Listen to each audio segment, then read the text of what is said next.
Hi friends, welcome back to the channel. If you're joining us for the first time, welcome. My name is T. This is my YouTube channel, Crumpus Tea and Sewing. I go by that handle over on Instagram as well.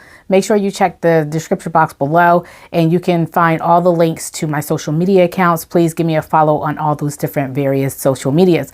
All right, so today we are going to go ahead and talk about some spring patterns that you can actually make this year for spring that will be relatively easy. I want to have you all keep in mind that most of these patterns I have sewn, and so I feel really comfortable recommending them. However, there are a few patterns on here that I did not sew, and although I feel comfortable recommending them, I want you to proceed with caution and just make sure you go into the project with additional knowledge, maybe from other YouTubers, or maybe you can even research on patternreview.com and see what other sewists relationship with these patterns was like. All right, so with all of that said, let's go ahead and get into the video.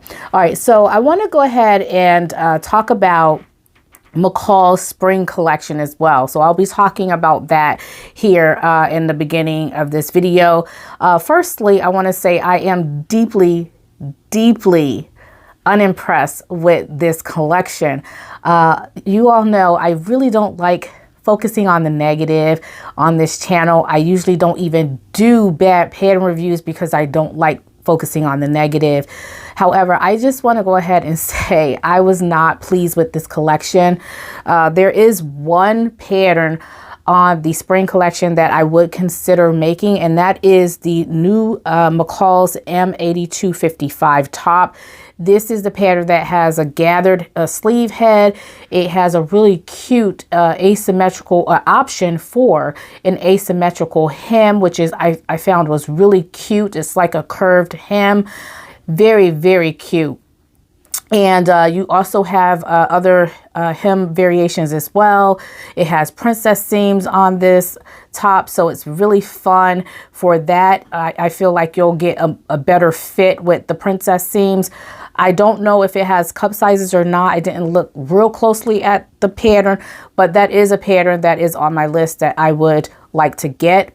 The rest of the collection I just felt like was very basic and was not anything to write home about. So I was very disappointed with this collection, and you all let me know what you thought about the new spring collection from McCall's. Drop a few comments in the comment section below. Let's get a conversation going about this collection. I just was not impressed at all. So anyway, I do want to make that M8255 top just because I've been getting into making a lot of tops lately, and I've been finding those tops that actually fit my body type and tops that I like. And I feel like that would be one top that would be really nice to make. So yeah, that's definitely on my list, and I feel like that is a good pattern, so I would encourage you all to try it as well. So the next pattern that I would encourage people to make this spring is the McCall's M8044. I really love this skirt pattern. I did have a hiccup on one of the versions that I have created last spring. However, I feel like it is a wonderful pattern, and if you can get your size right for the waist, I feel like everything else will fall in place, and it would be just a really nice pattern. It has asymmetrical buttons that go on the left side of the body, which I really think is cute. You have 3 different variations of the skirt. You can make a short version, you can make a long maxi version, and you can even make a version that has a tier or a ruffle at the bottom of the skirt. And I made the long version, and I also made the version that has the tier on the bottom of the skirt, and I just absolutely adore this pattern. I think I'm going to try to make this again this year. It's just a really fun, easy pattern to make. I would say this is for your advanced beginners because you are putting buttons going down the side front of the garment, and if you choose view C, I believe it's view C, that's the option that you're going to put the ruffle at the bottom. And I just feel like those skills are probably for your advanced beginners, but it's a really simple, easy pattern, and I really enjoyed making it myself. I would also encourage you to make the McCall's M7981. Now, I made this pattern several years ago. I think it was about almost 3 years ago. It is an easy pattern to make. However, you do have a center front button band that goes down the front of the garment. And so for those of you who are not doing buttonholes yet, that's something to think about. But those of you who are at that stage where you are making buttonholes, this would be a perfect pattern for spring. It's very simple, easy to make. You have various types of fabrics that you can actually use. I made mine in a seersucker fabric. It was a navy blue seersucker fabric, which was so beautiful. I love the texture in that skirt. It's just a really fun pattern. You also have the option to put waist ties on the garment. So it's sewn in the side seams of the garment on the waist, on the waistband. And it's just such a cute addition as well. So I really like that pattern, and I feel like it's a really nice spring pattern, and I would definitely recommend that one as well. Next is the very easy to sew wrap skirt, McCall's M7960. This is like the most basic skirt that you can actually make as a beginner. Very simple and easy. I really like the classic wrap on this. It would be just so easy to make, and you wouldn't have any problems to really, you know, you wouldn't have any problems that you would come up with this pattern. Even if you made a mistake and you chose the wrong size, and I'm talking about maybe choosing a size that is larger and not smaller, you still would be able to get some benefit out of that skirt because it's a wrap skirt. And so it's just a really phenomenal design, and I feel like that will be really easy to make, especially for your beginners and advanced beginners. I also recommend the McCall's M8042. This is a loose fitting top with raglan sleeves, which I also have made. This is such a cute top. It has on the top of the neckline, you put a tie through the neckline, and it gathers in on the neckline. It's such a beautiful, cute top. And I believe Andra of Andra Makes, she made this just recently, about 2 or 3 months ago. I was very impressed by her version of it. If I can find that, and if I am correct that she is the sewist that made it on YouTube, I'll make sure that I put her link in the description box below, and you can go over and check out her review. The next pattern that I want to recommend is one of my favorite and my TNT skirt patterns, is the New Look 6437. If you could get your hands on a copy of this pattern, I would say get it. It is such a beautiful pattern. I've made this pattern several different times, and each time I have made it, I enjoyed it. So I'll put a couple of versions of the skirts that I have made. I'll put that here so you can see what that looks like. But I really enjoyed this pattern. It's so easy to make. You can make it in a variety of different fabrics. So I chose a cotton for one of my makes, and then I turned around and I made it in a scuba knit fabric as well. So that just shows you how versatile this pattern is. It's such a fun pattern to make, and like I said, it's very easy for your beginners and advanced beginners. You have a flat front waistband and an elasticated back for the pattern, and you also have 2 pattern pieces for the skirt. So you have a pattern piece for the front and a pattern piece for the back. You have optional waist ties, and then also optional carriers that you can sew onto the waistband. It's just such a fun pattern. It doesn't have that many pieces, and you can be very selective with the pieces that you make outside of the front, the back, and the waistband. So it's very fun, easy to make, and I highly recommend this one as well. So the new pattern that I would encourage people to purchase for spring is the relatively new Simplicity S9475. Now this is a pattern that I have not made yet, but I intend to make. This is a beautiful pattern that has flutter sleeves. It has a fitted bodice and a loose fitting skirt. It's so fun. It looks like one of those garden party type dresses that you would wear. It's very spring-like, and I really like the way that the cut of the bodice is. I would actually raise the neckline just a little bit, just so that I don't have so much cleavage showing. That's just a personal taste, but I still love the pattern nonetheless.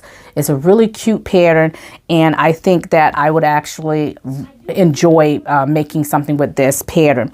Now the pattern, you get 2 different patterns with this. Well, I shouldn't say you get 2 different patterns. There are 2 different patterns with this design. So you can actually purchase this in the plus size, and then you can also purchase this pattern for your smaller sizes as well. Now if you like the Simplicity S9475, but you're hesitant to get it for a couple of reasons, namely the cut of the bottom bodice in the front, like around the neckline, is very low, and I would myself be a little bit cautious about that as well. But if you're worried about that, and then also you might want a different cut for the front, like if you don't want princess seams, or if you just want something that is has the same drape and the same feel, but you are okay with buttons, I would say go with the Butterick B6763. This is a pattern that I just recently made, and I absolutely love that. It has the option of the flutter sleeves,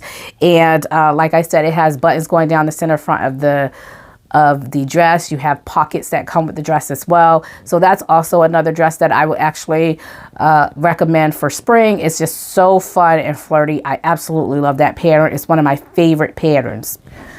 If you're looking to make pants this spring, I would actually like someone to make the Simplicity S9479. I would really like to see what that looks like in various different body types, especially like height.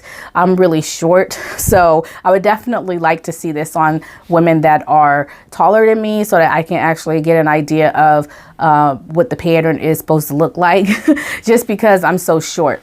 But this pattern has slanted pockets. It has semi-wide legs, and you have a side zipper for your closure. You have a waistband as well. Really cute pattern. And this is a sportswear pattern, so you get like a lot of different patterns with inside that pattern. But I was mainly looking at the pants, and I'm looking to make those here recently as soon as one of my Minerva fabrics come in. And so I'm really looking forward to making that pattern and making that pattern up. And I think it would be really cute for spring to have some pants like that, just simply because you have a variety of fabrics that you can actually work with this as well, including your Ponte knits as well. And so that's why I decided I might go ahead and make me a pair of those. Now on this list, I mostly included patterns that are from commercial patterns. However, I also wanted to turn my attention to some indie patterns as well. I only have one on this list, but hopefully I'll be putting out a video pretty soon of some spring patterns that you can actually choose from your favorite indie pattern companies as well, that will sew it really nice and easily. So in this particular video, I'm just going to go ahead and put in a plug just for one pattern here, and that's the Chalk and Notch rim blouse. I just recently made 2 versions of the Chalk and Notch rim blouse, and I absolutely love this pattern. So it's a spoiler alert because I have not done the pattern review for this yet. It will be coming up here on the channel pretty soon, but I absolutely love this pattern and I would recommend it. It is so easy to make. It is so stylish, and you have so many different options that you can do for your sleeves, and it's just such a fun pattern. And I'm going to talk more about that in the pattern review, but I do recommend it as a spring pattern this year in 2022. Lastly is another TNT pattern of mine, and this is a recent TNT pattern that I have made. It's the Berta 6339. It's a raglan knit top that I made for Christmas, and it's such a beautiful pattern. It's so flowy and so drapey, in this beautiful velvet, stretch velvet fabric that I made this top in. It's just so yummy. It feels so soft against the skin. I've worn it a couple times. I've even worn it outside of Christmas just because I absolutely love this fabric, and I love the top. I've worn this fabric. I've worn this top so many times, and I'm just so happy and pleased with the end results of this particular pattern. The only thing that I would caution people to look out for is there are darts on the shoulder seam, or on the shoulder. You don't have a shoulder seam, I'm sorry. You have darts on the shoulder, and those darts created a bubble on my fabric because I used a velvet fabric, and the velvet has a nap. So I think if you use that pattern and you make something in a velvet fabric, just make sure that you watch out for that. Either remove the dart from the pattern and don't put the dart in at all, or just make sure that you're cautious of that, to make sure that you don't get that bubble on the side of the sleeve, near the sleeve head there. But other than that, I really love that pattern. It's a fun pattern. It's very easy to make. Because it's a loose fitting top, I didn't have to do hardly any adjustments at all. and it was just so fun. And it has raglan sleeves, and the sleeves are big flutter sleeves, so I didn't have to do a bicep adjustment or anything like that. So it was really fun. So anyway, those are some of my top patterns for 2022 to make this spring. I hope you all can make at least 1 or 2 of these off this list. If you do, and if you have some success, please make sure you come back to this video, comment below, and let me know what your experience was like. Or if you made these patterns before, make sure that you comment below, let me know what your experience was like. And if you did not like the pattern, I definitely want to hear about that as well, just to give me an idea of those of you who have had success and those of you who have not had success with these patterns, and some things that I can actually look for and also talk about on the channel, so that way other people are understanding not just my review, but understanding the consensus in the community about these patterns. Anyway, thank you all for tuning in today. I hope you all have a blessed and happy Saturday, and I thank you for your continued support, and I can't wait to hear your thoughts. And until next time, stay creative, everyone. Bye.